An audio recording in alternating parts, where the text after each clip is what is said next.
भल हो रानी, बहुत दर्द होता। तनी से सबूर करा। ना सुना सुनावा।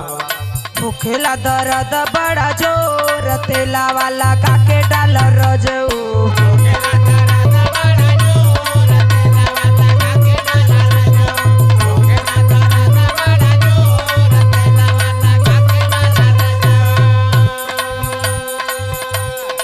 सुना रानी, तनी से संतोष कर ले। दिखाई नया मॉडल हो और थोड़ा सा दर्द तो होबे करी, बाद में हर समय के लिए जौना की जान बच जाला। सुना। होखेला दर्द एक बार, धीरे धीरे पार हो जाई।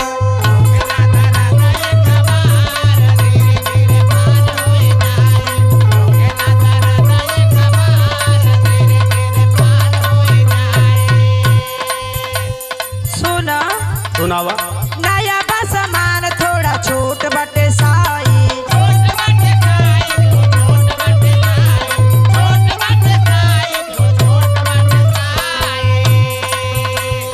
कवही से कोरा ताड़ा झूठे एक्सरसाइज।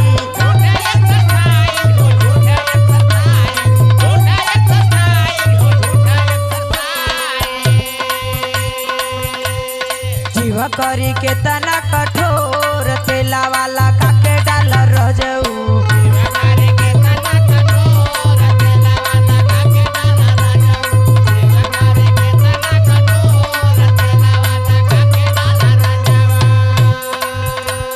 इतना परेशान बनी तो के समझ में ना आवत हो। देखा सोना, थोड़ा सा खाली इंतजार कर ले, 2 मिनट में पूरा काम हो जाई।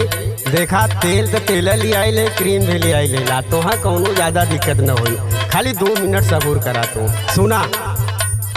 तनी सा सबूर करा, घुस जाई हाथ से।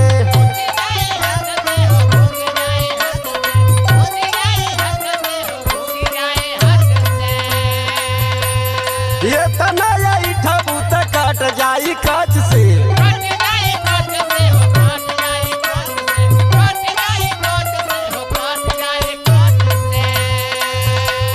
थोड़ा जान करा इंतजार, धीरे धीरे पार हो जाई।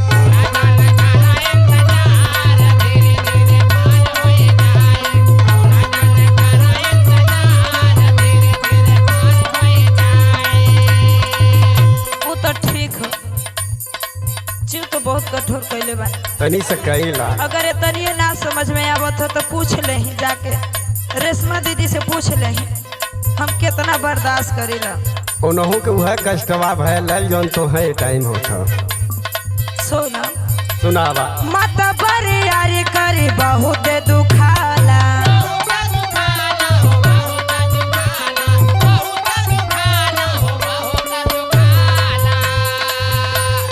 काठिया दुखाला, दर्द ना सहाला।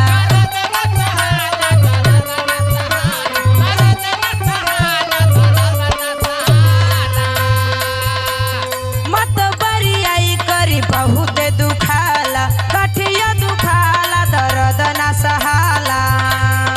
जिहरा डेराला बड़ी जोर, तेला वाला काके डाल रजऊ।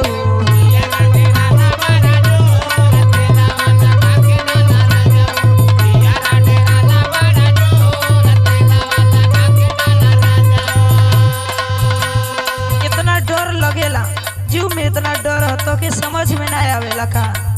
देखा रानी, बोले यह तनी से गठिया अगर पार हो जाई तो तुहार पूरा तकलीफ दूर हो जाई।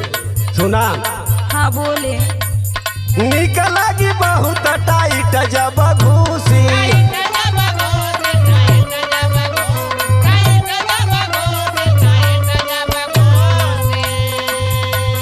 हिट रही तब निकला की अंगूठी।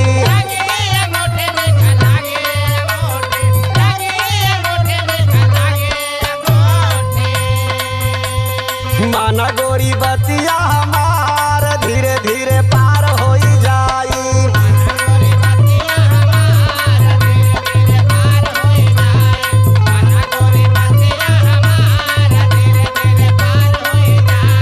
भूखेला दर्द बड़ी जोर, तेला वाला काके डाल बलम। होखेला